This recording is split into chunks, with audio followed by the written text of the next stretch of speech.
The story of Job. In the book of Job, we encounter a wealthy man named Job living in the land of Uz. Described as blameless and upright, Job fears God and avoids evil. He possesses vast flocks, numerous servants, and 10 children. Job regularly conducts offerings for his children, fearing they may have sinned in their hearts during their feasts. Job chapter 1, verses 1 through 5. God extols Job's virtues to Satan, but Satan counters that Job is only righteous because God has lavished him with favor. Satan dares God that if given the approval to inflict suffering, Job will change and curse God. God allows Satan to torment Job in order to test this. Job receives devastating news. His livestock, servants, and all his children are lost to various calamities.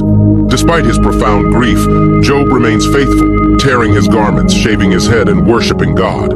God again mentions Job to Satan. This time, Satan afflicts Job with painful sores, adding to his suffering. Job's wife urges him to curse God and die, but Job remains steadfast, acknowledging both good and adversity as God's will. Job's 3 friends, Eliphaz, Bildad, and Zophar, arrive to comfort him, sitting in silence for 7 days.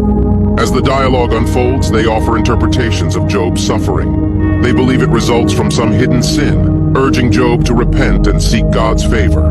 Job, however, protests his innocence, expressing his frustration and despair. He wishes he were never born, questioning the justice in God's dealings with him. Despite heated exchanges between Job and his friends, they fail to provide satisfactory answers. In the later part of the book, Job acknowledges God's wisdom and sovereignty, realizing his limitations in understanding divine plans. God responds by revealing his power and creative authority.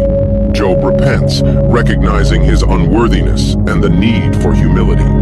The epilogue sees God restoring Job's fortunes and blessing him with twice as much as before. Job's friends are rebuked for their misguided counsel, emphasizing that Job spoke rightly about God. The book concludes with Job's prosperity and a reminder of the divine and earthly plots intertwined throughout the narrative. The book of Job addresses the profound questions of human suffering, the nature of God's justice, and the limits of human understanding. While it doesn't provide direct answers, it highlights the importance of faith, humility, and trust in God's sovereign plan.